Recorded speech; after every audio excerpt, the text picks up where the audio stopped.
الحمد للہ وکفا وسلام علی عبادہ الذین اصطفى اما بعد فاعوذ باللہ من الشیطان الرجیم بسم اللہ الرحمن الرحیم رب اشرح لی صدری ویسر لی امری واحلل عقدۃ من لسانی یفقهوا قولی واجعل لی وزیرا من اہلی اللہم فقہنا فی الدین رب زدنی علما اللہم انا نسألک علما نافعا رزقا طیبا وعملا متقبلا اللهم انفعني بما علمتني وعلمني ما ينفعني وزدني علما اللهم ارنا الحق حقا وارزقنا اتباعه وارنا الباطل باطلا وارزقنا اجتنابه آمین ثم آمین۔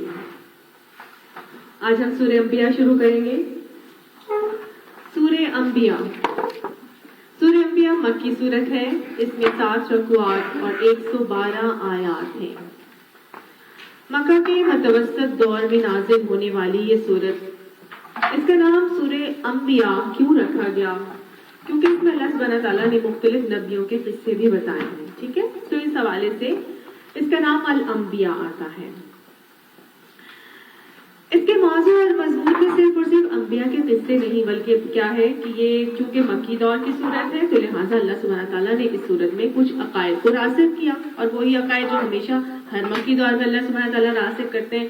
عقیدہ توحید کا تذکرہ آتا ہے سب سے پہلے، ٹھیک ہے؟ پھر اس کے بعد اللہ تعالیٰ نے عقیدہ توحید کے ساتھ شرک کی نفی کی، رسالت کا عقیدہ واضح کیا گیا، نبی صلی اللہ علیہ وسلم کے اوپر مختلف قسم کے جو اعتراضات لگائے جاتے تھے ان کے مختلف جوابات یہاں پر دیے گئے، اور عقیدہ آخرت کا تذکرہ کر کے یہ بات اچھی طرح سے سمجھا دی گئی کہ خلق الموت والحیات لیبلوکم ایکم احسن عملا، کہ اللہ تعالیٰ نے زندگی اور موت کو کیوں بنایا ہے؟ مقصد تخلیق کہ انسانیت واضح کر دیا گیا کہ لیبلوکم، تاکہ اللہ تمہیں آزما کر دیکھے کہ کون تم میں سے بہترین اعمال کر کے چلنے والا ہے، ٹھیک ہے نا؟ وہی کہ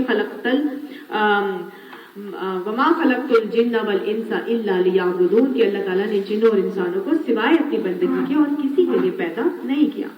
تو یہ اللہ تعالیٰ مقصد یہاں پر مجھے اور آپ کو واضح کریں گے۔ مختلف قسم کے انبیاء کا تذکرہ کر کے اللہ سبحانہ تعالیٰ اس صورت میں ہمیں آزمائش کے مختلف جو طریقے ہیں اللہ تعالیٰ کے وہ بتائیں گے کہ میں کیسے کیسے انسانوں کو آزماتا ہوں، کیسے کیسے انبیاء آزمائے گئے ان آزمائشوں سے، اور پھر ان کا کیا رویہ اور طریقہ تھا ان آزمائشوں کے اوپر، ٹھیک ہے؟ تو اللہ سبحانہ تعالیٰ بیسیکلی انسانوں کو 4 طریقوں سے آزماتے ہیں۔ اللہ تعالیٰ یا تو کچھ دے کر آزماتے ہیں، یا کچھ لے کر آزماتے ہیں، یا کچھ دینے کے بعد لے کر، یا پھر کچھ نہ دینے کے بعد دے کر آزماتے ہیں، صحیح ہے نا؟ تو بس اللہ سبحانہ تعالیٰ نے یہ 4 آزمائش کے طریقے مختلف انبیاء کے اوپر جیسے ان کو آزمایا، اللہ تعالیٰ اس صورت میں ہمیں بتائیں گے، اور پھر ہم ان کے رویے اور طریقے دیکھیں گے کہ اللہ سبحانہ تعالیٰ نے جب ان کو اتنا دے کر آزمایا یا اتنا نہ دے کر آزمایا، یا دینے کے بعد لے کر یا نہ دینے کے بعد دے کر آزمایا، تو انبیاء کرام کا کیا رویہ اور کیا طریقہ تھا۔ بہت خوبصورت یہ طریقے ہم کو اس میں پتہ چلیں گے۔ تو اللہ سبحانہ تعالیٰ شروع میں کچھ عقائد کو راسخ کر کے اور بعد میں ان تذکروں کو ہمیں بتائیں گے۔ بسم اللہ الرحمن الرحیم۔ اقترب للناس حسابهم، قریب آ گیا ہے لوگوں کے لیے ان کے حساب کا وقت، وہم فی غفلۃ معرضون، اور وہ ہیں کہ غفلت میں پڑے ہوئے ہیں اور اعراض کیے ہوئے ہیں۔ کیا بتائی جا رہی ہے بات؟ اقترب للناس، قریب آ گیا ہے لوگوں کے لیے حسابهم، ان کے حساب کا وقت۔ لوگوں کے حساب کتاب کا وقت کب ہوتا ہے؟ جب وہ دنیا سے چلے جائیں گے، ہے نا؟ تو یعنی کہ یہ موت کی بات کی جا رہی ہے، یا یہ کہ قیامت کی بات کی جا رہی ہے۔ تو حدیث جیسے کہ ہمیں بتاتی ہے کہ جب کسی کی موت آتی ہے تو گویا اس کی قیامت اسی وقت آ جاتی ہے۔ حساب کتاب کا وقت اسی وقت سے شروع ہو جاتا ہے، اور آپ صلی اللہ علیہ وسلم نے جیسے فرمایا تھا کہ قبر یا تو جہنم کے گڑھوں میں سے ایک گڑھا ہے، یا پھر جنت کے باغوں میں سے ایک باغ ہے۔ قرب قیامت کی یہ نشانی کے حوالے سے اگر ہم دیکھیں تو آپ صلی اللہ علیہ وسلم نے یہ قرآن میں بلکہ ایک اور جگہ آتا ہے نا کہ اقتربت للناس اقتربت الساعۃ وانشق القمر، کہ قیامت آ گئی، قیامت قریب آ گئی اور چاند پھٹ گیا۔ تو کیا چاند پھٹ گیا والا جو شق قمر کا واقعہ ہوا تھا تو کیا قیامت آ گئی؟ نہیں نا. تو آپ یہاں پر بھی ہے کہ قریب آ گیا ہے لوگوں کے حساب کتاب کا وقت، تو کیا قیامت آ گئی؟ دراصل یہ بات ہے کہ قرآن میں یہ 2 جگہوں پہ خاص طور سے آتا ہے قرب قیامت کی کچھ نشانیاں. آپ صلی اللہ علیہ وسلم نے قرب قیامت کی 2 طرح کی علامات بتائی ہیں. ایک تو آپ صلی اللہ علیہ وسلم نے علامات صغریٰ بتائی ہیں اور ایک آپ نے علامات کبریٰ بتائی ہیں.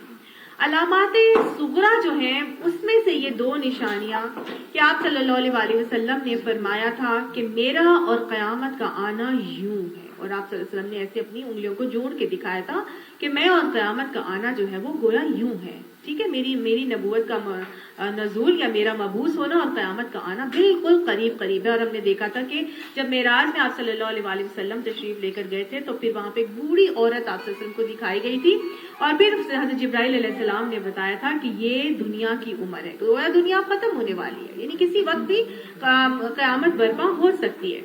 دوسرا آپ صلی اللہ علیہ وسلم نے بتایا تھا کہ چاند کا پھٹ جانا، تو یہ بھی ایک قرب قیامت کی علامات صغریٰ میں سے ایک علامت ہے جو آپ صلی اللہ علیہ وسلم کی زندگی میں یہ 2 پوری ہوئی تھی. ٹھیک ہے، اس کے بعد آپ صلی اللہ علیہ وسلم نے جتنی بھی علامات صغریٰ بتائی تھی وہ سب کی سب آج کے دور تک پوری ہو چکی ہیں. لیکن علامات کبریٰ جو آپ صلی اللہ علیہ وسلم نے 10 بڑی بڑی نشانیاں بتائی تھی، ان میں سے ابھی جو ہے وہ کوئی بھی رونما نہیں ہوئی ہے، اور وہ اس طرح سے ہے کہ آپ صلی اللہ علیہ وسلم کی حدیث کے مطابق کہ اگر ایک آ جائے گی تو پھر وہ ایک موتیوں میں کی لڑی جو ہوتی ہے نا، جیسے اس کو توڑا جائے تو دانے پے در پے گرنا شروع ہو جاتے ہیں، تو بس ایک نشانی کے آنے کی دیر ہے کہ پھر بار ساری کی ساری نشانیاں پے در پے رونما ہونے شروع ہو جائیں گی. ٹھیک ہے، تو یہاں پر اللہ سبحانہ تعالیٰ گویا قرب قیامت کی نشانی کے حوالے سے بتا رہے ہیں کہ قیامت تو آ گئی، قریب آ گئی ہے لوگوں کے لیے، ان کے حساب کتاب کا وقت آ گیا ہے، ان کے عذاب کا وقت آ گیا ہے، لیکن لوگوں کا حال یہ ہے کہ وہ غفلت میں منہ موڑے ہوئے ہیں، لوگ اس سے ابھی غافل ہیں. تو میرے اور آپ کے لیے بڑی جھنجھوڑ دینے والی آیت ہے کہ ہمیں اس چیز سے ہرگز بھی غافل نہیں ہونا، اور ہر وقت اپنے اوپر فکر آخرت کو جو ہے وہ طاری رکھنا ہے. اور فکر آخرت وہ ایک ایسی آپ کہہ لیں ایک ایسی چیز ہے یا ایک ایسی ہمارے لیے ایک موٹیویشن ہے کہ جس کی وجہ سے ہم اپنی دنیا کو آخرت کی کھیتی بنانے کے لیے کام کرنا شروع ہو جاتے ہیں. ہمارا دنیا میں مگن ہونے سے بچنے کے لیے حب دنیا کو اپنے اوپر طاری کرنے یا دنیا میں غرق ہونے یا دنیا میں انوالو ہونے یا آخرت سے غافل ہونے سے بچنے کے لیے کیا ضروری ہے کہ ہمارے اندر فکر آخرت بہت اچھی طرح سے راسخ ہو جائے. اس کی ریزن کیا بتا رہے ہیں اللہ سبحانہ تعالیٰ؟ کیسے پتا چل رہا ہے کہ وہ منہ موڑے ہوئے ہیں اور غافل ہیں اپنی آخرت سے؟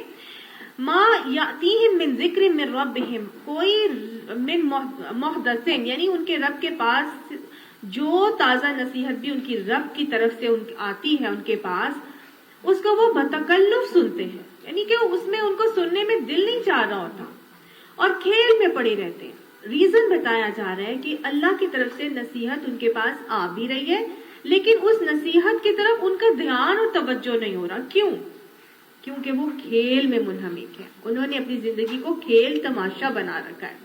ان کا حال بالکل ایسا ہی ہے کہ جیسے ایک بچہ ہوتا ہے نا، زندگی میں دل چاہتا ہے تو کھلونا دل کرتا ہے تو اٹھاتا ہے اور کھیلتا ہے، نہیں دل کرتا ہے تو چھوڑ دیتا ہے، پھر دوسری طرف آ جاتا ہے، پھر دوسرا کھلونا کھیلتا ہے، پھر اس کو دل بھر جاتا ہے، پھر تیسرے کو اٹھا لیتا ہے. پھر تو ہمارا حال اللہ تعالیٰ نے گویا انسان کا حال یہاں پر یہ بتایا کہ اللہ کی طرف سے کوئی بات بھی ان کو بتا دی جائے اس کو وہ بتکلف سنتے ہیں، دل نہیں چاہ رہا ہوتا تو اس کو سننے کے لیے.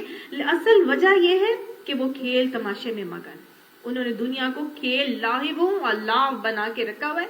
لاون ہے نا، قرآن کی جو آیت آتی ہے کہ انہوں نے لاہبوں و لاو بنا کے رکھا ہوا ہے، لاہب چیزوں میں پڑے ہوئے ہیں، کھیل تماشے میں ان کو پڑے ہوئے، تو کھیل کود میں لگے ہوئے ہیں، کیئرلیس ایٹیٹیوڈ ہے اور نان سیریس ہیں.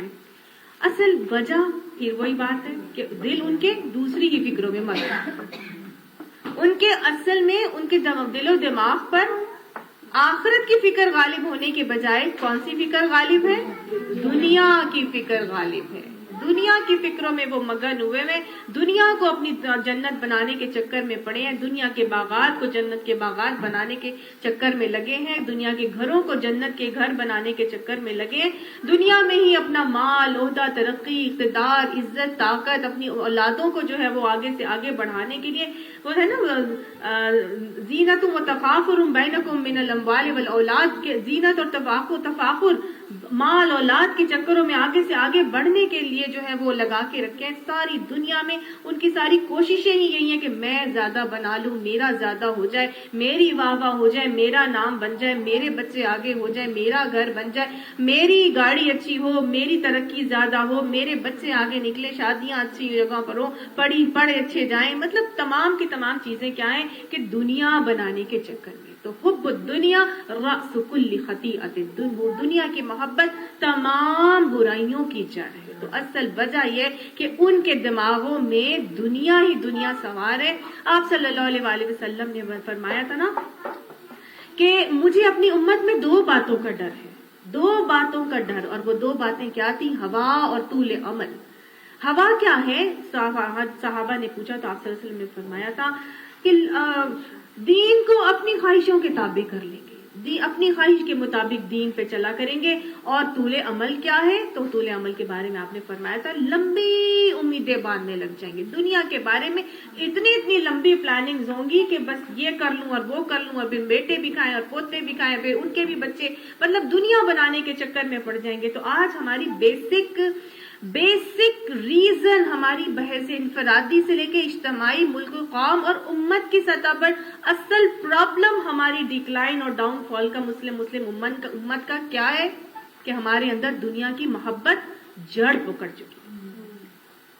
ہم کہتے ہیں بیماری کو ٹھیک کیا جائے، بیماری کو ٹھیک کیا جائے۔ بیماری، جب ہمیں کوئی بیماری ہوتی ہے تو پھر ہم کیا کرتے ہیں؟ اس بیماری کے ساتھ اگر ہمیں کہیں دانت میں درد ہو رہا ہو، کوئی ہمارے دانت میں انفیکشن ہو جائے، کہیں بھی کوئی انفیکشن ہو جائے، ہمیں بخار ہو جاتا ہے، ایسے ہی ہوتا ہے، بخار ہوتا ہے اور ہم فوراً ڈاکٹر کے پاس جاتے ہیں۔ بخار از این انڈیکیشن کہ some infection is going on in your body, ٹھیک ہے نا؟ اب ڈاکٹر کے پاس جاتے ہیں، ڈاکٹر نسخہ لکھ کے دیتا ہے، وہ ہمیں ظاہر ہے انفیکشن کہیں ہوا ہے، ایک تو وہ ہمیں پین کلر دے گا جس کی وجہ سے ہمیں تکلیف ہو رہی ہے، دوسرا وہ ہمیں اینٹی بایوٹک دے گا۔ اب اگر ہم اپنے بس درد کو ہی دبا دیں اور ہم پین کلر پر اکتفا کر لیں کہ نہیں بھائی میں اینٹی بایوٹک نہیں کھاتی، بڑی گرم ہوتی ہے، بڑی ایسی ہوتی ہے، میری سے طبیعت خراب ہو جاتی ہے، جیسے کہ ہمارے 100 بہانے ہوتے ہیں، بس درد دب جائے بس، تو ہم درد کو دبا لیں گے تو کیا ہوگا؟ الٹیمیٹلی آہستہ آہستہ آہستہ وہ انفیکشن تو چلتا رہے گا نا، اور وہ انفیکشن صرف دانت میں نہیں رہے گا، پھر وہ کیا کرے گا؟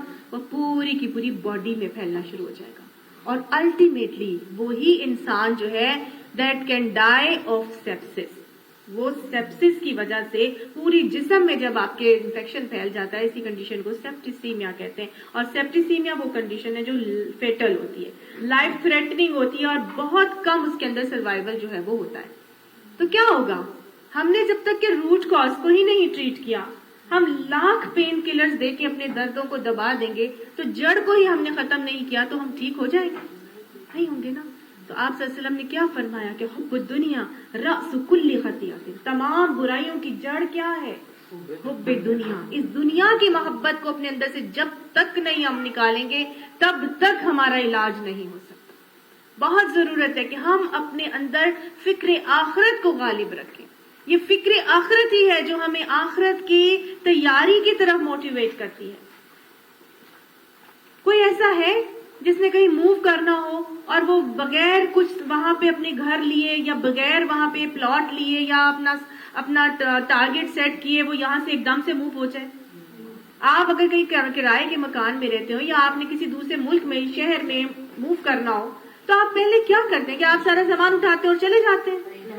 ارینجمنٹ کرتے ہیں نا، پہلے آپ ارینجمنٹ کرتے ہیں، وہاں پہ جاتے ہیں، وہاں پہ گھر لیتے ہیں تاکہ میں یہاں سے جب وہاں جاؤں تو میرے پاس کوئی گھر ہونا چاہیے۔ ہمارا وطن اصلی کون سا ہے؟ آخرت۔ کیا ہم اپنی جنت کے گھروں کی تیاری کر رہے ہیں؟ کیا ہمارے دن اور رات اس کی تیاری میں گزرتے ہیں؟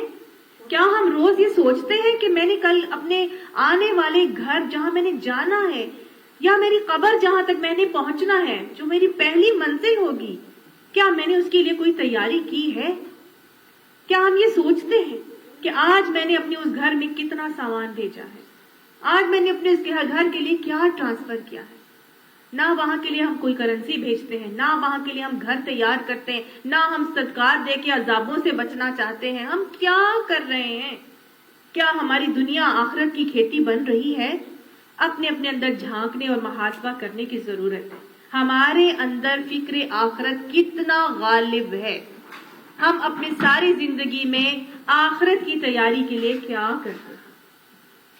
اگر نہیں کرتے تو اس کا مطلب ہے کہ ہم بھی جو ہے وہ قرآن کی آیات، تازہ نصیحتیں ان کے پاس آتی ہیں، بتکلف سنتے ہیں، بڑی مشکلوں سے چھوڑ کر آتے ہیں. سر فرائیڈے کے دن اپنے گھروں میں مہمان بھی آئے تو ان کو چھوڑ کر تھوڑی دیر بس میں کلاس اٹینڈ کر کے آ رہی ہوں، بتکلف سننے بھی آ جاتے ہیں. لیکن ہمارے بھی دل دوسری دنیا میں مگن تو نہیں، کھیل اور تماشے میں، لہو اور لاو میں تو نہیں منہمک ہوئے ہوئے.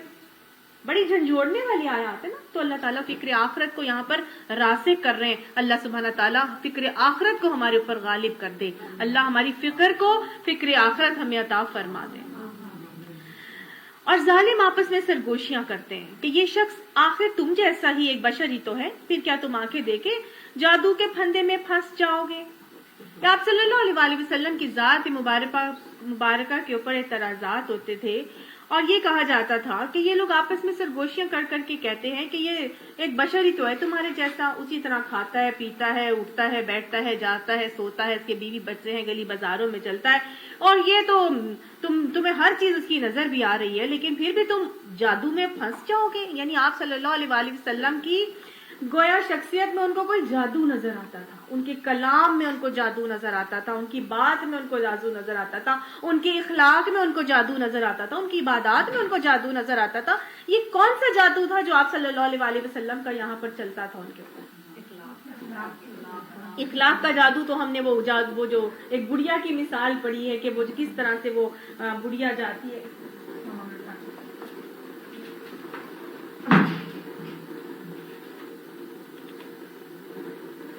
ایک گڑیا کی مثال جو ہم نے پڑھی ہے کہ وہ کس طرح سے وہ میرا خیال اس کو بند کر دوں، کافی شور ہے.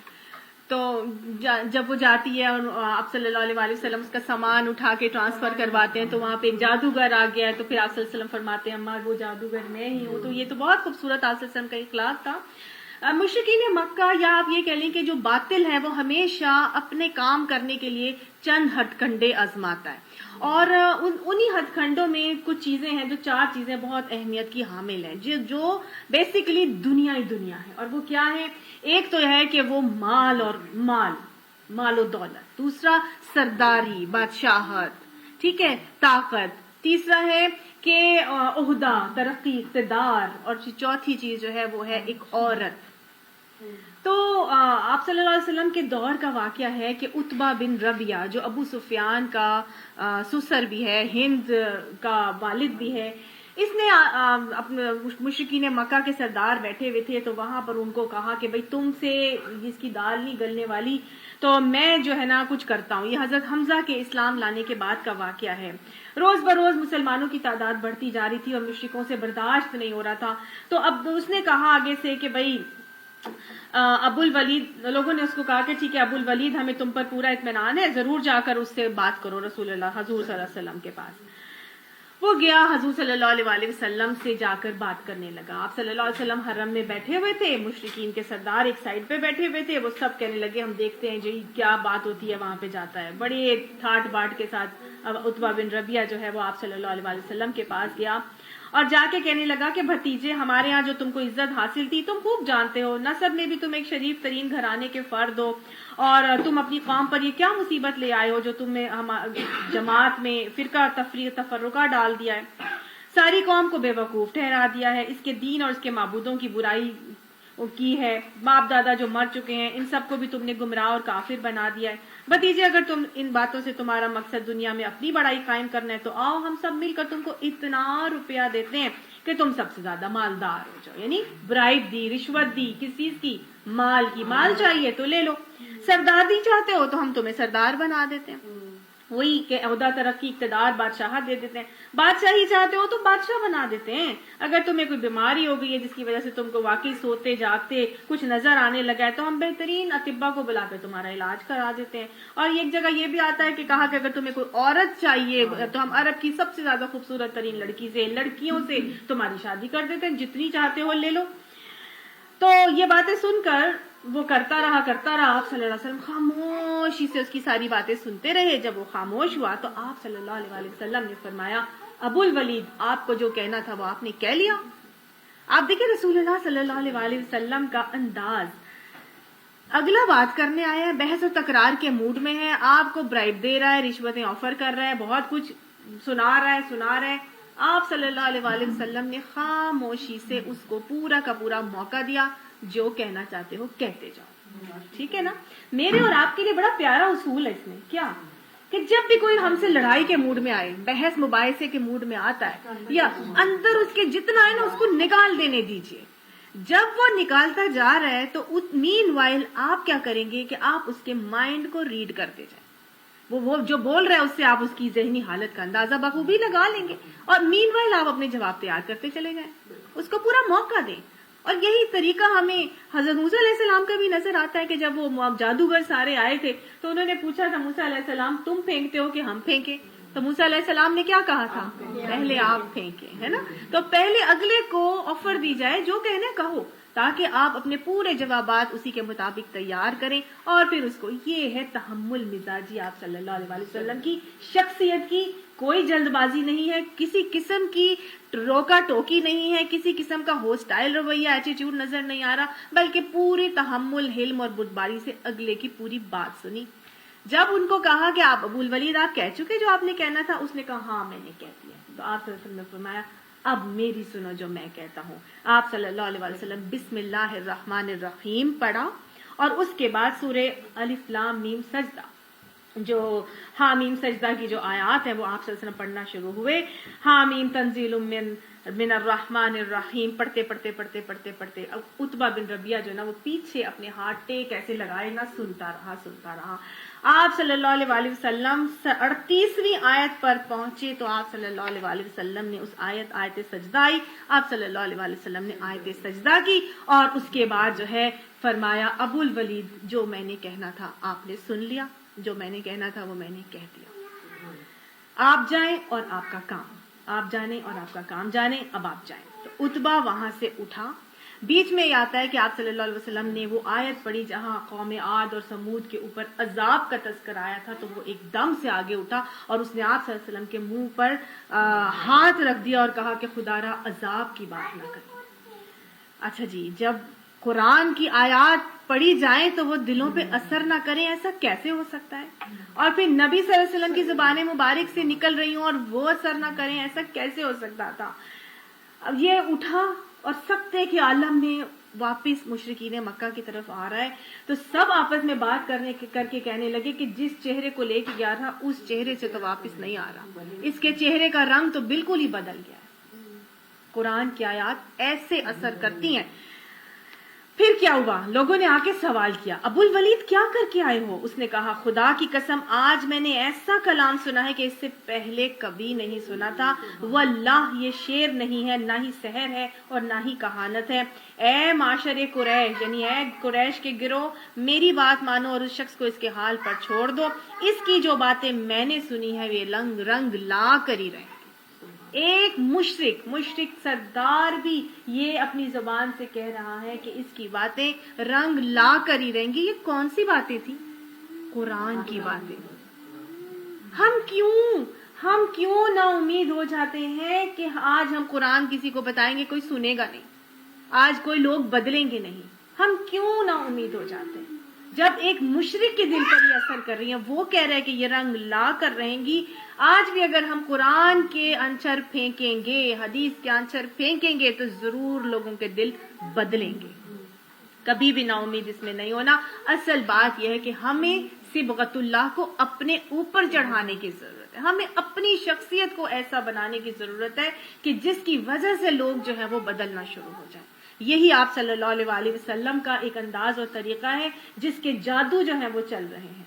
پھر ایک اور واقعہ آتا ہے کہ ایک شخص تھا، اراش، قبیلہ اراش کا وہ شخص تھا، اور اس نے مکہ آیا، بہت سارے اونٹ لے کے آیا اونٹ بیچنے کے لیے. تو اس کے اونٹوں کو ابو جہل نے خرید لیا، اور ابو جہل نے سارے اونٹ لے لیے اور کہا کہ میں تمہیں خرید رہا ہوں اور یہ سب مجھے دے دو. جب اس آدمی نے پیسوں ڈیمانڈ کیے تو یہ ٹال مٹول کرنے لگا.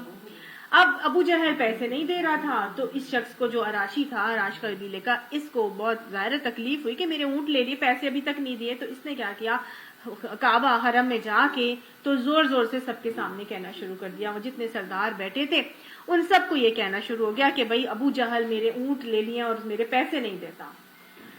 اب ہوا یہ کہ سارے مشرکین ایک جگہ بیٹھے تھے اور دوسرے ایک کونے پر آپ صلی اللہ علیہ وآلہ وسلم بیٹھے تھے. اب مشرکین مکہ کو یہ ایک شرارت سوجی، اور انہوں نے یہ کہا راشی کو کہ تم جاؤ اور جا کے نا وہ جو شخص کونے پہ بیٹھا ہے نا اس کو جا کے کہو وہ تمہیں تمہارے پیسے دلوا دے گا.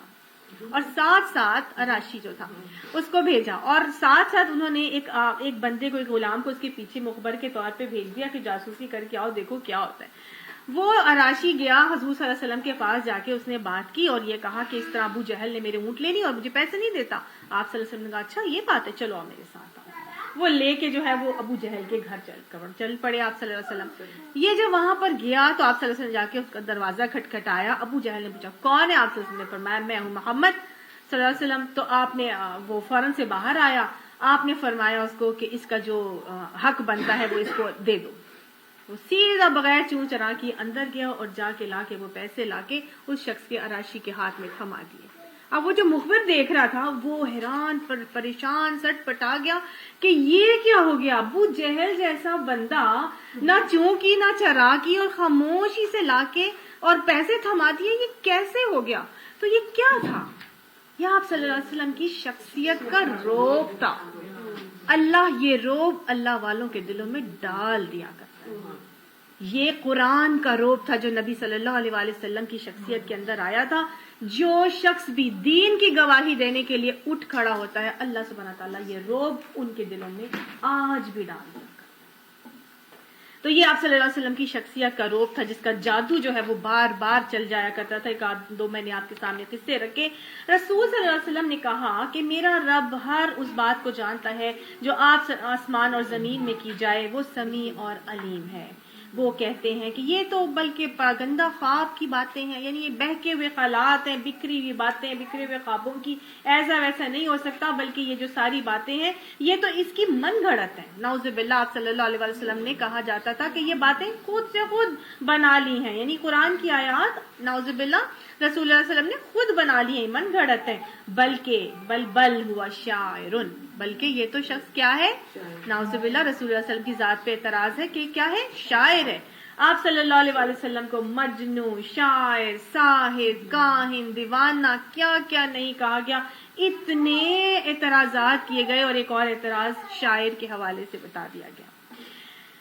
اب یہ جو شاعر کا معاملہ ایسا ہے کہ مشرکین مکہ نے یہ بھی ایک بہت پلاننگ کی اس کے حوالے سے. آپ صلی اللہ علیہ وآلہ وسلم کے خلاف باقاعدہ حج کے سیزن میں ہر طرف اپنے بھیجے، ہرکارے بھیجے، اور سب تک جتنے گروہ آئے ہوتے تھے حج کرنے ان تک یہ بات پہنچا دی کہ یہ جو شخص آ کے تم سے کوئی بات کرے گا تو اس کی بات کو کان سے نہ دھیان دینا، کیونکہ یہ شخص جو ہے نا وہ ایسی بات کرتا ہے کہ جو اس کی بات سن لیتا ہے نا وہ اسی کا ہو جاتا ہے، اور اس بات کی وجہ سے یہ اپنے بھائیوں، بہنوں اور اپنے خاندان سے کٹ جاتا ہے.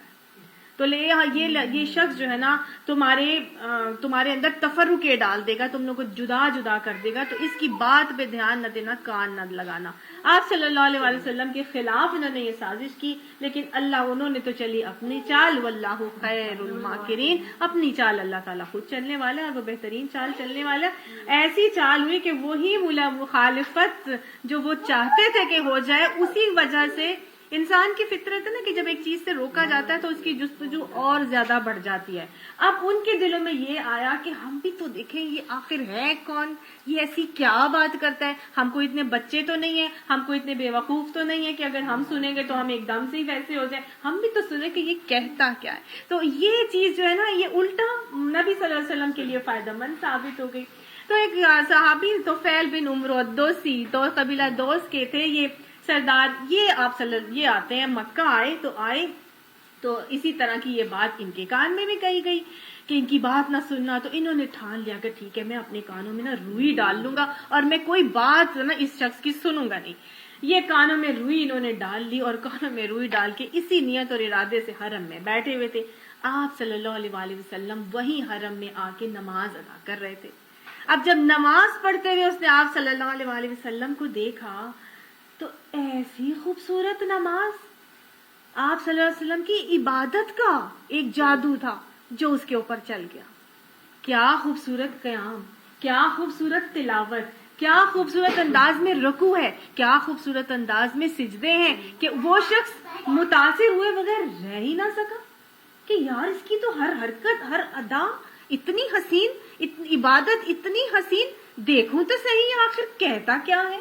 تو جب جو شخص اس میں اتنا حسن نظر آ رہا ہے، اس کی شخصیت میں حسن نظر آ رہا ہے، اس کے کلام میں حسن نظر آ رہا ہے، اس کی عبادت میں حسن نظر آ رہا ہے، تو اس کی کوئی بات غلط آخر ہو کیسے سکتی ہے؟ سوچنے کا مقام یہ ہے کیا ہماری شخصیت ایسی ہے؟ کیا ہماری عبادت میں ایسا حسن ہے کہ کوئی ہماری نماز کو دیکھ کے نمازی بن جائے؟ کیا ہماری عبادت میں ایسی کبھی کوئی چیز نظر آئی ہے کہ کوئی ہماری عبادت کو دیکھ کے قرآن دین کی طرف مائل ہو گیا؟ ہمیں اپنی عبادت کو بھی حسین بنانے کی ضرورت ہے. ایک شخص ہے، اس کے بارے میں انہوں نے بتایا کہ میں بچپن سے اپنی ایک ٹیچر کی بہت مذاق اڑاتا تھا، بہت ان کا مذاق اڑاتا تھا اور بہت مجھے ان کا ہر وقت ہم بیٹھ کے آپس میں نا ان کے خلاف کوئی نہ کوئی غیبت کا معاملہ کر کے ان کا مذاق اڑاتے تھے. تو ایک مرتبہ وہ کہتے ہیں کہ زندگی میں میں نے ان کو نماز پڑھتے ہوئے دیکھا، اور جب میں نے ان کو نماز پڑھتے ہوئے دیکھا میری رائے ٹوٹلی 180 ڈگریز اپنے اس ٹیچر کے بارے میں چینج ہو گئی. یہ ایک انداز ہے لوگوں کو دین کی طرف لانے کا. ہم صرف اور صرف زبان سے نہیں لوگوں کو دین کی طرف لا سکتے. ہم کہتے ہیں کہ ہم جی بولیں اور جی جادو چل جائے. یہ جادو صرف اور صرف زبانوں سے نہیں چلتے جب تک کہ ہماری شخصیت ایسی نہیں ہوگی، ہماری ہر انداز، ہر ادا لوگوں کو گھائل اور مائل کرنے والی نہیں ہوگی. کس طرح سے دیکھیں لوگ اسلام کی طرف لوگوں کو لا رہے ہیں. یہ ایک انداز تھا اس استاد کا جس نے ان کی ساری باتوں کو، ان کو تو پتہ بھی نہیں ہوگا کہ میرے خلاف بچے جو ہیں وہ کیا کیا باتیں کرتے ہوں گے، اور میرا خیال ہے استادوں کو بہت اچھی طرح پتہ ہوتا ہے کہ یہ بچے جو ہیں وہ میرا کتنا مذاق اڑاتے ہیں. لوگوں اور لڑکے اور لڑکیاں سب کا استادوں کو پتہ ہوتا ہے، لیکن وہ کچھ بولتے نہیں تھے، کچھ کہتے نہیں تھے. خاموشی، صبر، حلم اور ان کی عبادت، ان کی نماز نے جو ہے اس بچے کو دین کی طرف کر دیا. آج بہت ضرورت ہے کہ ہم اپنی عبادات کی بھی اصلاح کریں تاکہ ہمارے بچے جب ہمیں خود نماز پڑھتے ہوئے ایسے دیکھیں گے، ہمیں خود قرآن پڑھتے ہوئے دیکھیں گے، ہمیں خود ہر معاملے میں قرآن سے رجوع کرتے ہوئے دیکھیں گے، ہمیں خود ہر معاملے میں اللہ کا شکر کرتے ہوئے دیکھیں گے، تو ہمارے بچے آٹومیٹکلی اس طرف آئیں گے کہ نہیں آئیں گے. آج ہم منہ زبانی تو بچوں کو بہت بولتے ہیں یہ کرو، وہ کرو، وہ کرو، یہ کرو. ان کے حقوق ہم پورے نہ کریں تو کل کو تو انہوں بچوں نے کہنے خبردار تم گھر سے باہر نکل کر گئی. اپنی بیوی کو منع کر دینا ہے کہ ماں کو ہم نے کبھی نہیں دیکھا کہ اس نے ہمارے سارے فرائض پورے کیے ہو، ہم نے اپنی ماں کو نہیں دیکھا ایسے، تم نے بھی آئندہ گھر سے باہر خبردار تم کسی قرآن کلاس میں گئی. ہم نے بہت دیکھی ہے قرآن پڑھنے اور پڑھانے والی، وہ اپنی ماں کو پورا نمونہ دیکھ چکے ہیں. تو لہٰذا ہمیں کتنی بہترین ماں بننے کی ضرورت ہے نا کہ ہم اپنی ہر ادا سے اپنے بچوں کو، ہماری پوری زندگی ان کے سامنے کھلی کتاب ہے. ہم نے اپنا ایک ایک عمل ان کے سامنے ایسے رکھنا ہے کہ ہمارے بچوں کو پتہ ہو پریشانی آتی تھی تو ہماری ماں ایسے کرتی تھی، اور ماں کیسے کرتی تھی؟ جیسے نبی کرتے تھے. ہماری ماں کو ہم نے ایسے کرتے ہوئے دیکھا. وہ ایک انسینسیبل لرننگ ان کے اندر ہوتی چلی جا رہی ہے، وہ ان کے اندر گھٹی میں پڑتی چلی جا رہی ہے. وہ نبی صلی اللہ علیہ وآلہ وسلم، اس میں صبر کی بہت ضرورت ہے. 2 دن میں کبھی نہیں ہوگا، یہ ساری زندگی کی محنت ہے، یہ ساری زندگی کی محنت ہے. ایسی اللہ تعالیٰ نے نہیں ہمیں قرآن میں حکم دیا قرنا فی بیوتکن، اپنے گھروں میں ٹک کر قرار پکڑ کے بیٹھو. کم سے کم اتنی دیر تو بیٹھیں جتنی دیر بچے ہماری گھر میں ہیں، وہ ہم ان کی نظروں کے سامنے ہیں، وہ ہمیں دیکھیں گے جیسے ویسے ہی کریں گے. تو لہٰذا یہ بہت ضرورت ہے جو ہماری شخصیت کے اندر ہمیں یہ باتیں لانی چاہیے. پھر ہمیں کسی ساحر بننے کی ضرورت نہیں، کسی شاعر بننے کی ضرورت نہیں، فصاحت اور بلاغت کی ضرورت نہیں، ہمیں کسی کلام کی ضرورت نہیں، وہ ہر چیز آٹومیٹکلی ان کے اندر آتی چلی جائے گی۔ اللہ ہمیں ایسی بہترین مائیں بنا دے، ورنہ لائیں یہ کوئی نشانی جس طرح پرانے زمانے کے رسول نشانیوں کے ساتھ بھیجے گئے تھے، حالانکہ ان سے پہلے کوئی بستی بھی جسے ہم نے ہلاک کیا ایمان نہ لائی، اب کیا یہ ایمان لائیں گے؟ یعنی کہ اتنے رسول نشانیوں کے ساتھ بھیجے گئے تھے، وہ لوگ ایمان نہیں لائے تو اللہ نے کیا کیا؟ ان کو ہلاک کر دیا۔ اگر یہ لوگ بھی اگر نشانی ان کو نہیں ملے گی تو ایمان اس کی وجہ سے نہیں لائیں گے تو اللہ تعالیٰ اس پر بھی ان کو ہلاک کر دے گا۔ نشانی وشانی کی کوئی ضرورت نہیں ہے، نشانی دے پہ دوں گا تو جنہوں نے ایمان لا کر نشانی دیکھ کر بھی ایمان نہیں لانا تھا وہ نہیں لائے تھے، تو اس پہ کوئی فرق نہیں پڑتا۔ اے محمد صلی اللہ علیہ وسلم، تم سے پہلے بھی ہم نے انسانوں ہی کو رسول بنا کر بھیجا تھا۔ وما ارسلنا قبلک الا رجالا نوحی الیہم، ہم نے آپ سے پہلے مردوں کو ہی رسول بنا کر بھیجا ہے آپ سے پہلے، اور ہم ان کی طرف وحی کیا کرتے تھے۔ گویا قرآن کی یہ آیت کا ٹکڑا ہمیں کیا بتا رہا ہے کہ اللہ سبحانہ تعالیٰ نے وحی کے لیے، نبی بنانے کے لیے یا رسول بنانے کے لیے وہ ذمہ داری کس کو دی ہے؟ مردوں کو دی ہے۔ کسی عورت کو اللہ تعالیٰ نے رسول نہیں بنایا۔ کیوں نہیں بنایا اللہ تعالیٰ نے کسی عورت کو رسول؟ عورت کی بیسیکلی عورت جو ہے نا وہ جسمانی طور پر کمزور ہے۔ الرجال قوامون علی النساء، ہے نا قرآن کی آیت کا ٹکڑا۔ تو بہت ساری وجوہات ہیں، ہم سورہ نساء میں اس کو بہت ڈیٹیل سے پڑھ کے آ چکے ہیں، اس کی کیا ریزن تھی کہ اللہ نے قرآن قوام مرد کو کیوں بنایا، اور اللہ نے اسی ساری ان فضیلتوں کی وجہ سے کہ مرد جو ہیں اعصابی اور جسمانی دونوں اعتبار سے عورت سے زیادہ طاقتور ہوتے ہیں۔ ایکسیپشنز کی بات میں نہیں کر رہی ہوں، لیکن عمومی طور پر مرد زیادہ مضبوط اور قوی ہوتے ہیں، اسی لیے اللہ تعالیٰ نے باہر کے کاموں کی ذمہ داری مردوں کو دی، اور نبوت کا فریضہ ایک ایسا فریضہ ہے جو ظاہر ہے کہ ساری لوگوں میں پھیل کر اس اللہ کے پیغام کو پہنچانے کا ایک عمل ہے۔ تو اللہ تعالیٰ نے سارے مردوں ہی کو نبی بنا کر بھیجا، عورت کے اوپر وحی نہیں دی۔ حضرت موسیٰ علیہ السلام کی والدہ کی طرف وحی کی گئی، لیکن وہ ایک کیسی وحی تھی وہ ہم پڑھ چکے ہیں سورہ مریم میں، وہ ایک دل میں ایک خیال تھا جو القا کیا گیا تھا، اس وحی کی وجہ سے وہ رسول نبی نہیں بنی تھی۔ حضرت مریم علیہ السلام کی طرف فرشتہ آیا تھا، لیکن وہ بھی کیا ہے، وہ نبی نہیں بنائی گئی تھی، وہ ایک خیال تھا یا وہ اللہ تعالیٰ کی بات تھی جو ان تک پہنچائی گئی تھی۔ تو گویا اللہ تعالیٰ نے انبیاء کو بھیجا۔ اب جب نبوت کا سلسلہ ختم ہو گیا، اللہ تعالیٰ نے نبوت کا سلسلہ پیارے نبی صلی اللہ علیہ وسلم تک ختم کر دیا، اور یہ آخری مرد ہیں جن کے اوپر ایک نبی بنا کر وہی اللہ تعالیٰ کی طرف بھیجی گئی۔ آگے اللہ تعالیٰ فرماتے ہیں فَاسْأَلُوا أَهْلَ الذِّكْرِ إِن كُنتُمْ لَا تَعْلَمُونَ، اہل ذکر سے پوچھ لو اگر تمہیں اس بات کا علم نہیں ہے۔ تو وہ کسی بھی چیز کا اگر ہمیں علم نہ ہو تو پھر ہمیں کیا کرنا ہے؟ اہل ذکر سے پوچھ کے چلنا ہے، ٹھیک ہے؟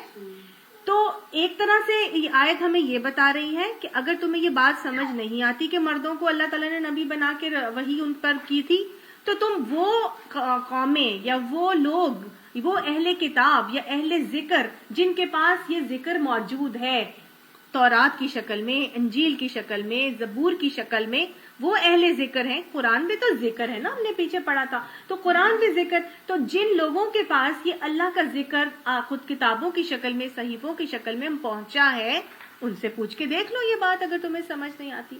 دوسری بات یہ کہ میرے اور آپ کے لیے کہ اگر ہمیں کوئی بات سمجھ نہیں آ رہی، ان کنتم لا تعلمون، اگر تمہیں کسی چیز کا علم نہیں ہے، کسی بھی بارے میں تم لا علم ہو، کم علم ہو، جاہل ہو، تمہیں کسی بھی بارے میں کسی مسئلے کا نہیں پتا، تو کیا کرنا ہے؟ فَاسْأَلُوا أَهْلَ الذِّكْرِ، ان لوگوں سے پوچھو جن کے پاس قرآن اور حدیث کا علم موجود ہے۔ علماء سو کے پاس جانے کی ضرورت نہیں ہے، جو تمہیں قرآن اور حدیث کی دلیل کے ساتھ تمہاری بات کا جواب دیں گے، انہی سے اپنا ذکر معاملہ پوچھنے کی ضرورت ہے۔ آج یہ کتابیں ٹائم سے اتری تھی کہ نہیں یہ سب ٹائم سے اتری تھی، یہ سب ٹائم سے اتری تھی. اور صحف ابراہیمی سب سے پہلے آئے تھے، پھر اس کے بعد موسیٰ علیہ السلام پہ تورات آئی تھی، پھر اس کے بعد انجیل آئی، زبور آئی تھی داؤد علیہ السلام پہ، پھر اس کے بعد انجیل آئی تھی. نہیں تھوڑا تھوڑا کر کے نہیں، ان کی پوری شریعت ان کو دی گئی تھی. وہ اسی اصل میں دنیا میں ایک ہی شریعت آئی ہے اور وہ ہے شریعت موسوی. ٹھیک ہے، شریعت موسوی دی گئی، اور وہ کس کو دی گئی؟ موسیٰ علیہ السلام کو تورات میں دی گئی. ہم پیچھے پڑھ چکے ہیں، شریعت دینے کے لیے جب ان کو پوری اسلامی ریاست بنا دی گئی، صحرائے نمائے سینا میں آ گئے تھے، تو پھر کیا ہوا تھا؟ اللہ نے کوہ طور پر ملاقات کے لیے بلایا تھا، اور پھر وہاں پہ 10 کمانڈمنٹس کی صورت میں سب سے پہلی شریعت ان کو وہاں پہ عطا کی گئی تھی. اس کے بعد باقی سارے احکامات پوری تورات کی شکل میں انہوں نے لکھوا کے پھر اس کی کاپیاں بنوائی تھی. تو اب یہ شریعت کس پر آئی؟ موسیٰ علیہ السلام کے اوپر آئی. موسیٰ علیہ السلام، اس سے پہلے صحف ابراہیمی صحیفوں کی شکل میں اللہ تعالیٰ کی طرف سے ان کو کچھ شریعت کی احکامات کے حکم کے طور پر عطا کیے گئے تھے. ٹھیک ہے نا؟ پھر کیا ہوا کہ آہستہ آہستہ آہستہ اس میں تجدید ہو گئی. وہ بہت دفعہ پڑھ چکے ہیں نا کہ اس میں چینج آ گیا، وہ ساری کتابیں جلا دی گئیں، بختنصر نے حملہ کیا اور وہ سب کی اینٹ سے اینٹ مسمار کر دی ہیکل سلیمانی کی. ساری ان کی جو حافظہ تھا پھر حضرت عزیر علیہ السلام نے مل کر اس کو لکھوایا تھا. اب وہ کچھ تورات اور پھر کچھ آہستہ، اس میں اتنی ظاہر ہے اتنے 100 سالوں کے بعد لکھی گئی ہے، 300 سال کے بعد حضرت موسیٰ کے، تو اس میں کافی چینجز آ گئی. پھر کیا ہوا کہ اب اس کی امینڈمنٹ کی ضرورت تھی، اس کی تجدید کی ضرورت تھی، اس کو ٹھیک کرنے کی ضرورت تھی. تو لہٰذا اللہ تعالیٰ نے اس کی تجدید کے لیے عیسیٰ علیہ السلام کو بھیجا، اور انہوں نے جو اس میں غلطیاں ہو چکی تھی ان کو صحیح کیا. ٹھیک ہے، اب چونکہ ان کی بھی حفاظت کا ذمہ نہیں تھا، لہٰذا آہستہ آہستہ آہستہ 600 سال کے بعد، تقریباً 600 سال تک آپ صلی اللہ علیہ وسلم کے آنے تک اس میں مزید بہت چینجز ہو گئے. ٹھیک، پھر شریعت محمدی دی گئی، ہاں، جو ہمارے ہاتھوں میں آج موجود ہے. سمجھ میں آ گئی آپ کو؟ تو موسیٰ علیہ السلام کی شریعت کی صرف تجدید کی گئی تھی تورات میں، انجیل میں. ٹھیک ہے، ایک ہی آئی تھی شریعت موسوی، اور اس کے بعد اب ہے شریعت محمدی صلی اللہ علیہ وسلم. نہیں جی، یہ بھی بتدریج ہی اتری تھی، یہ بھی بتدریج ہی اتری تھی. ہاں جی، یہ بالکل بتدریج ہی اتری تھی. Over a period of time یہ ان کو پوری دی گئی تھی. ٹھیک ہے، 10 کمانڈمنٹس ایک وقت میں ملے تھے، اس کے بعد over a period of time تھوڑا تھوڑا کر کے ان کو شریعت دی گئی تھی. ہاں جی، ٹھیک ہے.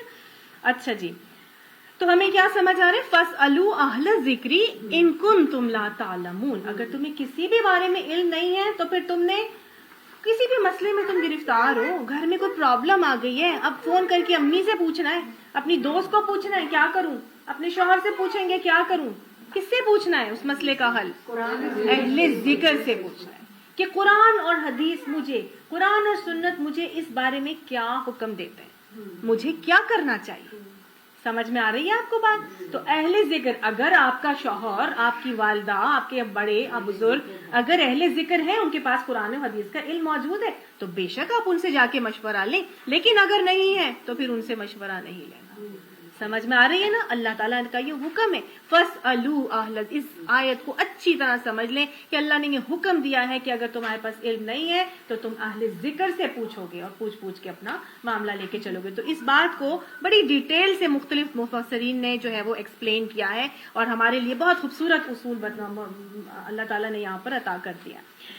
تم لوگ اگر علم نہیں کرتے تو اہل کتاب سے پوچھ لو. ان رسولوں کو ہم نے کوئی ایسا جسم نہیں دیا تھا کہ وہ کھاتے نہ ہوں، اور نہ ہی وہ سدا جینے والے تھے. پھر دیکھ لو کہ آخرکار ہم نے ان کے ساتھ اپنے وعدے پورے کیے، اور انہیں جس کو اور ہم نے چاہا بچا لیا، اور حد سے گزر جانے والوں کو ہم نے ہلاک کر دیا. لوگوں، ہم نے تمہاری طرف ایک ایسی کتاب بھیجی ہے جس میں تمہارا ہی ذکر ہے. قرآن میں میرا اور آپ کا ذکر ہے. قرآن خود الذکر ہے، اور اس کا جو موضوع ہے قرآن کا وہ انسان ہے. قرآن کا موضوع کیا ہے؟ انسان. تو اللہ تعالیٰ فرماتے ہیں کہ ہم نے ایسی کتاب تمہارے پاس بھیجی ہے جس میں تمہارا ہی ذکر ہے. کیسے ہے میرا ذکر؟ میں تو ابھی پیدا ہوئی ہوں، یہ کتاب تو 1400 سال سے زیادہ عرصہ ہو گیا، میرا ذکر کیسے ہو سکتا ہے؟ تو بیسیکلی انسان کی ایک نیچر ہے. ٹھیک ہے نا؟ اللہ تعالیٰ کی یہ تخلیق ہے انسان، اور ہمیشہ ویسا ہی رہا ہے. باطل کا بھی اپنا مزاج ہے، حق کا بھی اپنا مزاج ہے. انسان کے اس پر کچھ ریئیکشنز ہیں، انسان کے اس کے اوپر کچھ ایٹیٹیوڈز ہیں، کچھ رویے ہیں جو ہر دور میں اسی طرح رہا ہے.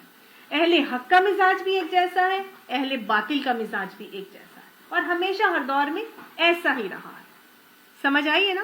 تو اسی لیے اللہ تعالیٰ مختلف انبیاء کے قصے بتاتے ہیں، مختلف قوموں کے قصے بتاتے ہیں، مختلف لوگوں کے قصے کچھ کہانیوں کے طور پہ ہمیں ملتے ہیں. وہ باغ والوں کا قصہ، وہ ذوالقرنین کا قصہ، وہ موسیٰ خضر کا قصہ، کتنے قصے اور ہم نے پڑھے، کتنی اصحاب کہف کا قصہ. یہ بیسیکلی انسان کی نیچر، انسان کی طبیعت، اس کے مزاج کی عکاسی ہے کہ تم کن لوگوں میں فٹ ہوتے ہو. اور یقین مانیے میں نے یہ کہیں پڑھا تو نہیں ہے، لیکن یہ میرا اپنا ایک آبزرویشن ہے کہ جتنے بھی انبیاء کرام کے قصے اللہ تعالیٰ نے ہمیں قرآن پاک میں بتائے ہیں، ایک انسان ان تمام چیزوں سے گزرتا ہے، اور ایک عورت ہے اللہ نے اس کو بھی نہیں چھوڑا. حضرت مریم علیہ السلام کے اوپر جو بہتان لگے، جو سارا معاملہ ہوا، اور جس اذیتوں سے وہ گزری، وہ ساری چیزیں، حضرت ہاجرہ کا قصہ، وہ ساری چیزوں سے ایک عورت وہ تمام چیزوں سے گزرتی ہے. اللہ نے یہ ایسے ہی نہیں رکھے. اس کا موضوع کیا ہے؟ انسان. اور اس میں میرا اور آپ کا ہی ذکر ہے. اللہ نے یہاں پہ بتا دیے کہ قرآن میں تمہارا ہی ذکر ہے.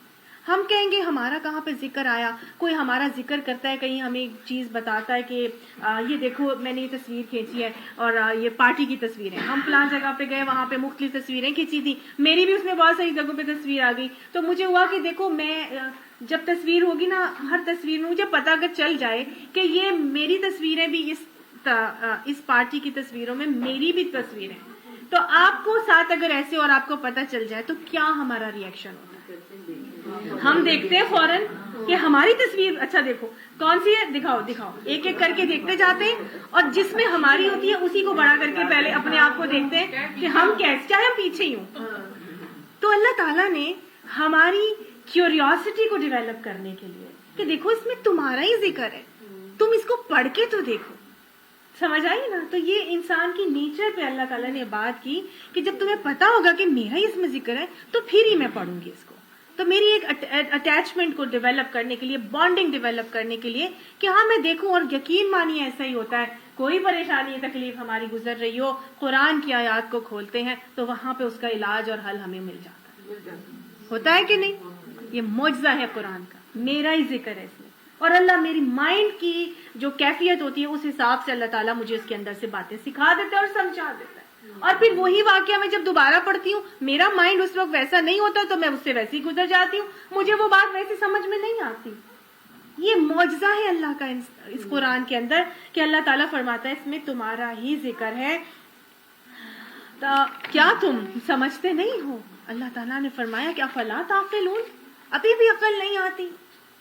تمہارا ذکر ہے، تمہاری باتیں ہیں، تمہارے رویے ہیں، تمہاری ہی طور طریقے ہیں، ساری چیزیں تمہارے لیے اس میں ڈوز اینڈ ڈونٹس بتا دیے ہیں، تمہارے لیے حلال حرام بتا دیے ہیں، تمہارے لیے ناجائز جائز بتا دیا ہے، تمہارے لیے مختلف تکلیفوں میں کیا رویے اختیار کرنے وہ بتا دیا ہے، مختلف نعمتوں میں کیا رویے اختیار کرنے وہ بتا دیا ہے، کس طرح تم نے کون سے معاملات کو لے کے چلنا ہے وہ بتا دیا ہے، سائنسی باتیں اس کے اندر، تمہارے لیے سیاست اس کے اندر، حکمرانی کیسے کرنی ہے وہ بتا دیا، ماں کیسے بننا ہے وہ بتا دیا، ماں کے حقوق کیا ہے وہ بتا دیا، ماں باپ کیا کریں گے اولاد کے لیے وہ بتا دیا.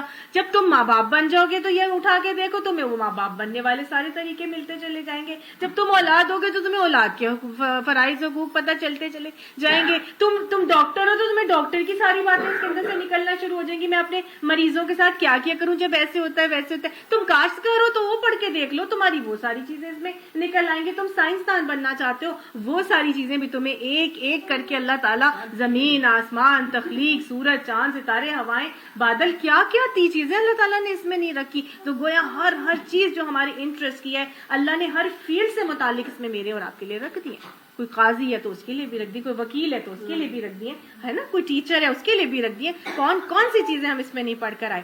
اللہ تعالیٰ ہمیں اس سے صحیح طرح سے سبق سیکھنے کی اور صحیح اصول اخذ کر کے اس کو اپنی زندگیوں پہ نافذ کرنے کی توفیق نصیب فرمائے. کتنی ہی ظالم بستیاں ہیں جن کو ہم نے پیس کر رکھ دیا. مشرکین مکہ کہا کرتے تھے نا کہ اچھا اگر یہ سچے نبی ہیں اور ہم ان کو نہیں مان رہے تو پھر جو عذاب جس کی وہ ہمیں دھمکی دیتے ہیں تو وہ آتا کیوں نہیں ہے، پھر آ جائے عذاب.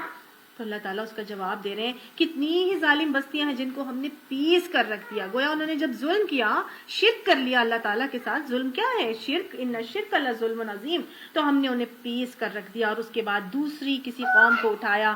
جب ان کو ہمارا عذاب محسوس ہوا تو لگے وہاں سے بھاگنے. وہ جو گھر سجا سجا کے رکھ رہے تھے نا، وہ جو عمارتیں بنا بنا کے اسکریپرز بنا بنا کے جن میں وہ اپنے اپنے محلات تعمیر کر رہے تھے، اپنی اپنی بہت زیادہ قلعوں کو تعمیر کر رہے تھے. اصحاب الحجر پڑھا ہے نا ہم نے سورہ ہود میں، کتنا زبردست انہوں نے اپنی عمارتی تخلیق کی تھی. پہاڑوں کو کاٹ کاٹ کے تراش تراش کے اپنے گھر بناتے تھے. کیوں بناتے تھے؟ اسی لیے نا تاکہ ہم جب بھی کوئی عذاب آئے گا تو ہم اس کے اندر گھس جائیں گے، تو وہ پہاڑ کے اندر ہم بیٹھے ہوں گے تو کوئی عذاب سیدھا ہوا بھی ہمیں کچھ نہیں کر سکے گی، نہ طوفان، نہ آندھی، نہ زلزلے، نہ ہمیں ہمارا کچھ بھی نہیں بگاڑ سکیں گے. اللہ نے کیا کیا تھا؟ کیا اب ان کی جڑ نہیں کاٹی؟ آج ان کا بھی حال بالکل ویسا ہے جو اللہ تعالیٰ آگے بتا رہے ہیں. کہا گیا بھاگو نہیں، جاؤ اپنے انہی گھروں اور عیش کے سامانوں میں جن کے اندر تم چین کر رہے تھے. اور ایسے ہی ہوا. جن گھروں کو وہ اپنے لیے پناہ گاہ سمجھتے تھے، اصحاب ہجر نے اللہ تعالیٰ نے کیا کیا تھا؟ وہ اپنے گھروں میں بند کے بند پڑے رہ گئے تھے.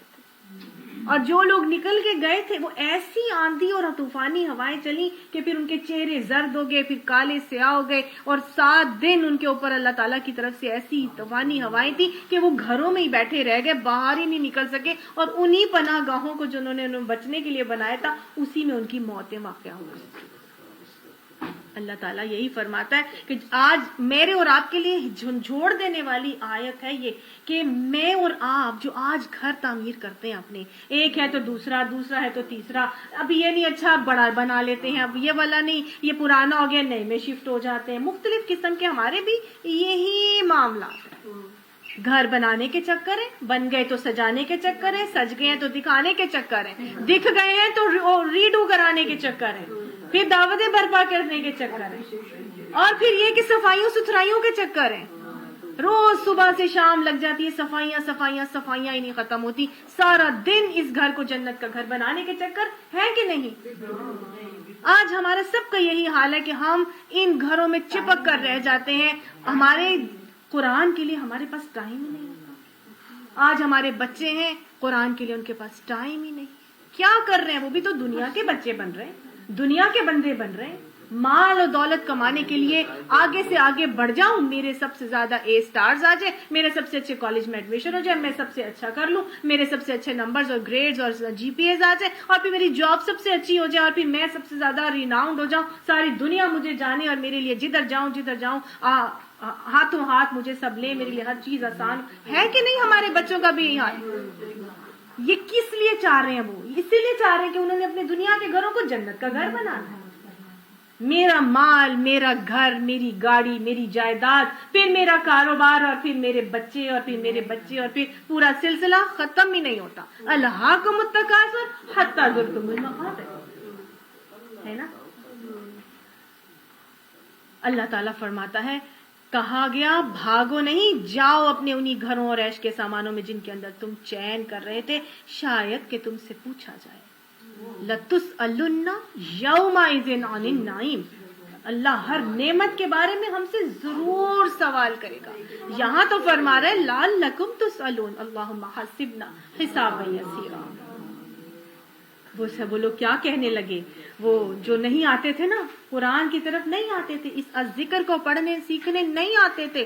اگر پڑھ سیکھ بھی لیتے تھے تو اعراض کر لیتے تھے، ایک کان سے سن کے دوسرے کانوں سے نکال کے، دنیا کے بنانے کے چکروں میں تھے. وہ کیا کہیں گے؟ ہائے، کہنے لگے ہائے ہماری خمبختی. قالوا یا ویلنا انا کنا ظالمین. ہم تو ظالم تھے، ہم واقعی ظلم کرنے والے تھے، ہم نے اپنی جانوں پر ظلم کر دیا. اللہ ظالم نہیں ہے. انسان خود اپنے آپ کو گناہوں میں مبتلا کر کے، اس ذکر سے غافل ہو کے، اپنی منمانی کی زندگی گزار کے، اس حب دنیا میں پڑھ کے، فکر آخرت کو اپنے اندر سے نکال کے اپنی جانوں پر ظلم کر رہے ہیں. اللہم لا تجعلنا منہم. اللہ ہمارے اولادوں کو بھی اپنے کام کا بنا لے. اور یہی وہ پکارتے رہے یہاں تک کہ ہم نے ان کو کھلیان کر دیا. زندگی کا ایک شرارہ تک ان میں نہ رہا. فرعون سے بڑی کوئی قوم گزری ہوگی؟ کیا کیا تھا اس کے پاس کہ آج بھی احرام مصر کو کھوجتے ہیں اور سمجھ نہیں آتا یہ بنائے کیسے ہوں گے. اتنا انٹلیکٹ ان کے پاس تھا, اتنا آرکیٹیکچر ان کے پاس تھا, اتنے ذہین وہ لوگ تھے. لیکن کیا ہوا, زندگی کا ایک شرارہ بھی ان کے اندر نہ رہا, نہ اصحاب حجر باقی رہے, نہ ہی فرعون کی قوم میں سے کوئی باقی رہا. سارے کے سارے ان کے بچوں سمیت کہاں ہوئے تھے, غرق. خود ہی اپنے گھروں سے نکل کے لے آیا اللہ ان کو. وہ گھروں میں پڑے رہ گئے, یہ گھروں سے نکال کے اللہ تعالیٰ ان کو سمندر میں غرق کر دیا. ان کا کچھ بھی زندگی کا آثار باقی نہ رہے. اللہ ہمیں ان باتوں سے دنیا کی حقیقت کو سمجھنے کی توفیق عطا فرمائے. اللہ ہمارے اعمال کی اصلاح فرما دے. ہم نے اس آسمان اور زمین کو جو کچھ بھی اس میں ہے کھیل کے طور پر نہیں بنایا. اب اللہ تعالیٰ صاف بتا رہے یہ اتنا کچھ جو میں نے کمپلیکیٹڈ انٹریکیٹ سسٹم تمہارے لیے ڈیولپ کیا ہے, یہ میں نے کوئی کھیل تماشے کے طور پر نہیں بنایا. اگر ہم کوئی کھلونا بنانا چاہتے اور بس یہی کچھ ہمیں کرنا ہوتا تو ہم اپنے پاس سے ہی کر لیتے. اتنی مشکل کرنے کی کیا ضرورت تھی؟ 6 دن اللہ نے لگائے اس کو بنانے میں. اللہ سبحانہ تعالیٰ وہ جلیل الہستی, جلیل القدر ہستی اور وہ ذات 6 دن میں یہ زمین آسمان بنا رہا ہے. اس کو کیا پڑی تھی کہ وہ 6 دن میرے اور آپ کے لیے لگاتا؟ وہ کہتا ہے کہ میں نے کھلونا ہی بنانا ہوتا تو ہم اپنی طرف سے ہی بنا لیتے. مگر ہم کیا کرتے ہیں, یہ سب کچھ جو بنایا ہے نا, یہ نظام اتنا کمپلیکیٹڈ, ہم تو باطل پر حق کی چوٹ لگاتے ہیں جو اس کا سر توڑ دیتی ہے.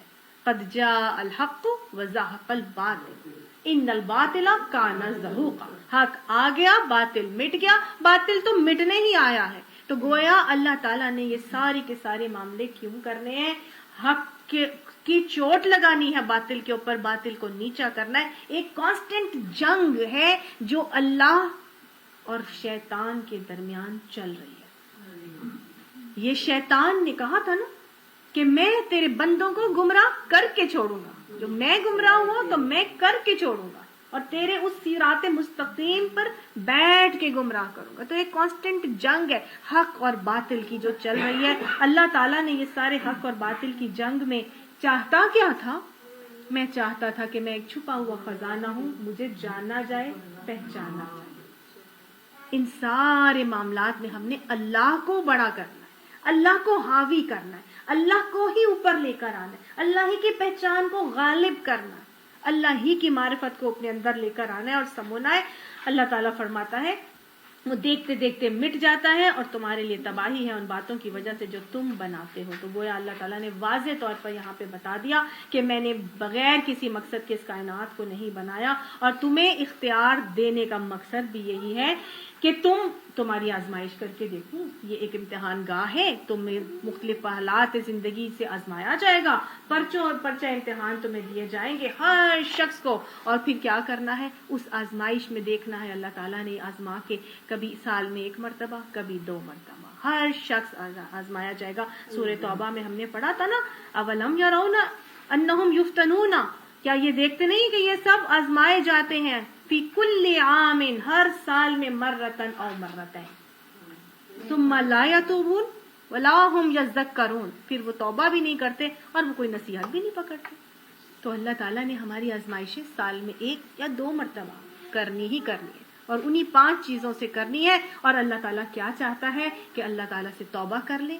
انسان نسیان سے ہے نا, بھول جاتا ہے, غلطی ہو گئی ہے, کوئی بات نہیں, توبہ کر لو, اللہ کی طرف رجوع کر لو, اور پھر کیا کرو, نصیحت پکڑ لو. یذکرون, نصیحت حاصل کرنے والوں میں بن جاؤ. کوئی بات نہیں, کوئی فرق نہیں پڑتا اگر غلطیاں ہو گئیں, ابھی تک بھی نہ لا علمی سے زندگیاں گزار رہے تھے تو کوئی مسئلہ ہی نہیں. اللہ تعالیٰ فرماتا ہے کہ زمین اور آسمان سے درمیان جتنی جگہ, اگر زمین سے لے کے آسمان تک گناہوں سے بھر کر لے کے آ جاؤ گے, 1 مرتبہ کہو گے اللہ معاف کر دے, میں معاف کر دوں, میری کائنات میں کوئی کمی نہیں آئے گی. تو ضرورت کس بات کی ہے؟ اس بات کی نہیں کہ ہم ہر وقت صحیح ہی کر رہے ہیں. کس بات کی ہے؟ غلطیاں ہو جائیں گی, کوئی بات نہیں, اللہ تعالیٰ سے توبہ کر لو, اصلاح کا وعدہ کے ساتھ, اعتراف ندامت اور خطا کے ساتھ. اصلاح کی ساتھ جب استغفار کی جاتی ہے تو اللہ تعالیٰ ضرور ہی معاف فرماتے ہیں. اللہ تعالیٰ بھی ایک رویہ دکھا رہے ہیں کہ دیکھو زمین اور آسمانوں میں جو مخلوق بھی ہے اللہ کی ہے, اور ہم بھی کیا ہے, اللہ کی مخلوق ہے. اور جو اس کے پاس ہیں وہ نہ اپنے آپ کو بڑا سمجھ کر اس کی بندگی سے سرتابی کرتے ہیں اور نہ ہی اس پر ملول ہوتے ہیں. اس کے پاس کیا ہے؟ فرشتے. Very good. زمین و آسمان میں ساری تخلیق مخلوق اللہ کی ہے, ہم بھی اللہ کی مخلوق ہے. اب اللہ تعالیٰ اپنی بہت قریب والی مخلوق کی ایک صفت ہمیں بتا رہے ہیں کہ جو میرے بہت قریب ہے نا, جو میرے پاس ہے, وہ کیا کرتی ہے, وہ مخلوق کیا کرتی ہے. وہ اپنے آپ کو بڑا سمجھ کر اس کی بندگی سے سرتابی نہیں کرتی. لا یستکبرون, وہ تکبر نہیں کرتی. آج ہم نیک عمل کرتے ہیں تو سب سے بڑا حربہ شیطان کا اس نیک عمل کو خراب کرنے کا, برباد کرنے کا کیا ہے؟ وہ ہمارے اندر تکبر لے کے آ جاتا ہے. میں تو نہیں اچھی, میں تو نہ یہ, میں یہ بھی کرتی ہوں, میں تو وہ بھی کرتی ہوں, میں تو بہت نیک ہوں, ہے نا. یہ ایک تکبر, اور یہ جو نیکی والی تکبر ہے نا, یہ ساری چیزوں کو ہلاک اور برباد کرتا ہے. دل میں ہی تو ڈالتا ہے شیطان, ہمارے دل میں ہی ڈالتا ہے. اور جب بھی شیطان یہ چیز دل میں ڈالتا ہے, کیا کرنا ہے؟ استغفار کرنا ہے. استغفار کرنا ہے کہ میرے اندر کوئی تکبر نہ آئے. لا حول ولا قوت الا باللہ. اللہ میرے اندر کوئی وہ نہیں ہے, یہ تو تیری ہستی ہے. الحمدللہ, الحمدللہ کا کلمہ. تو کوئی نہ کوئی بات زبان سے ذکر کی آ جائے, ذکر الہی کی, کہ اللہ میرا کوئی کمال نہیں ہے, یہ سب تیری دین ہے. ٹھیک ہے نا, تیری طاقت سے ہے, میرا کیا کم وہ ہے. تو وہ کیا کر رہی ہے فرشتے؟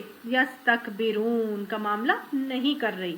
کس چیز سے؟ ان عبادتی ہی. اتنی عبادت کرنے کے باوجود بھی وہ کوئی تکبر نہیں کرتا. فرشتہ ان میں سے کون سی عبادت, کیسی عبادت کرتے ہیں وہ فرشتے؟ تو ہمیں پتا ہے کہ وہ غیر اختیاری مخلوق ہے.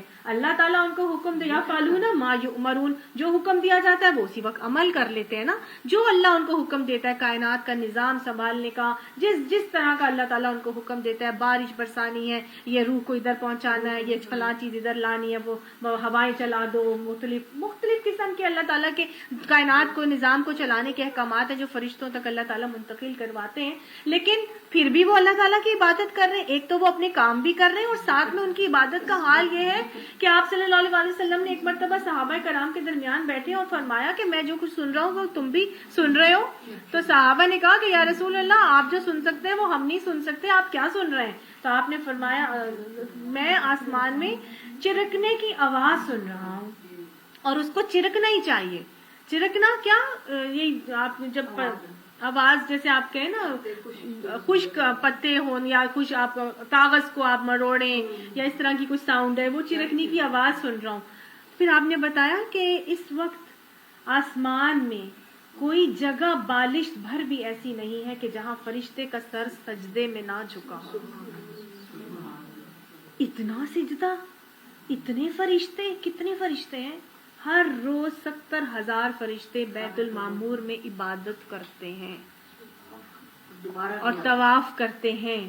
اور وہ جب سے دنیا بنی آج تک جس نے ایک مرتبہ بیت المعمور کے اندر عبادت کر لی, طواف کر لیا, اس کی بعد میں باری نہیں آئی. اتنے فرشتے, دوسرے اور تیسرے چوتھے, آتے جاتے, اتنے فرشتے, اتنی عبادت ہو رہی ہے کہ آسمان اس کے بوجھ سے چرک رہا ہے. لیکن وہ کیا کر رہے ہیں؟ لا یستکبرون, اللہ کی عبادت پہ تکبر کوئی نہیں کر رہے. اللہ ہمیں ایسا ہی بنا دے, اور نہ اس پر ملول ہوتے ہیں. لا یستحسرون, یعنی اکتاتے بھی نہیں ہیں اس سے. ہم میں سے کوئی ایسا ہے جو 4 گھنٹے 6 گھنٹے جائے نماز پہ بیٹھا رہے یا سجدے ہی کرتا رہے؟ 4 گھنٹے بیٹھ سکتے جائے نماز پہ؟ جب تک ٹانگیں سیدھی نہ کرے نا, ایک چکر نہ لگا کر آ جائیں, آ کے پھر بیٹھ جائیں گے, لیکن ٹانگیں تھوڑی سیدھی کر کے آ جائیں. ہے کہ نہیں ہمارا حال ہے؟ لیکن وہ فرشتے اکتاتے نہیں ہیں. اللہ کے قریب جانا چاہتے ہیں تو عبادتوں میں تھکنا شروع ہو جائے. اللہ ہمیں عبادت میں تھکنے کی توفیق عطا فرمائے. یسبحون اللہ, دنیا کے لیے ہم کتنا تھکتے ہیں, دنیا کے لیے ہم اتنا تھکتے ہیں کہ کمر جواب دے جاتی ہے, ٹانگیں دکھ رہی ہوتی ہیں, لیکن آج کا کام ختم کر کے ہی جائیں گھر. صفائیاں کر کر کے کمر ٹیڑھی ہو جا رہی ہے، لیکن کیے جا رہے ہیں، کر رہے ہیں کہ نہیں کر رہے؟ دنیا کے لیے ہم تھکتے ہیں، کیا ہم اللہ کی عبادت کے لیے تھکتے ہیں؟ کیا ہم دین کی تبلیغ کے لیے تھکتے ہیں؟ کیا ہم دین کو پڑھنے، سیکھنے، سکھانے کے لیے تھکتے ہیں؟ آج ہمیں اس کے لیے تھکنے کی بھی ضرورت ہے اگر ہم چاہتے ہیں کہ ہمیں اللہ کا قرب مل جائے۔ یسبحون اللیل والنہار، وہ اللہ کی تسبیح کرتے ہیں دن اور رات، سارا دن تسبیح، ساری رات تسبیح۔ کیا ہماری زبانیں ذکر الہی سے ہر وقت تر رہتی ہیں؟ اللہ ہمیں ذاکر بنا۔ لا یفترون، اور کیا وہ دم نہیں لیتے، وہ دم نہیں لیتے بالکل بھی۔ اللہ ہمیں ان صفات سے متصف فرما دے۔ کیا ان لوگوں کے بنائے ہوئے اراضی خدا ایسے ہیں؟ یعنی کہ اللہ نے اتنا خوبصورت نقشہ دکھایا کہ دیکھو تم چاہتے ہو کہ تمہارے اندر فکر آخرت آ جائے تو اس کو اپنے اوپر غالب کرو، دنیا سے اپنی توجہ ہٹاؤ، ان چیزوں کو اپناؤ۔ جب اللہ کے ساتھ جڑو گے، ان چیزوں کو، اپنی صفات کو اپنے اندر راسخ کرو گے تو انشاءاللہ اللہ کا قرب تمہیں ضرور ملے گا، دنیا میں بھی ملے گا، آخرت میں بھی ملے گا۔ کیا ان لوگوں کے بنائے ہوئے اراضی خدا ایسے ہیں کہ بے جان کو جان بخش کر اٹھا کھڑا کرتے ہیں؟ یعنی کہ تم نے اللہ کے سوا چھوڑ کر دوسروں کو اپنا کارساز بنا لیا ہے، دوسروں کو پوچھتے ہو، دوسروں سے حاجت روائی کرتے ہو، مشکل کشا بناتے ہو۔ کیا انہوں نے کسی کو ینشرون اٹھا کر کھڑا کیا ہے؟ اس میں کسی میں انہوں نے جان ڈالی ہے؟ اگر آسمان اور زمین میں ایک اللہ کے سوا دوسرے خدا بھی ہوتے تو زمین اور آسمان دونوں کا نظام بگڑ جاتا۔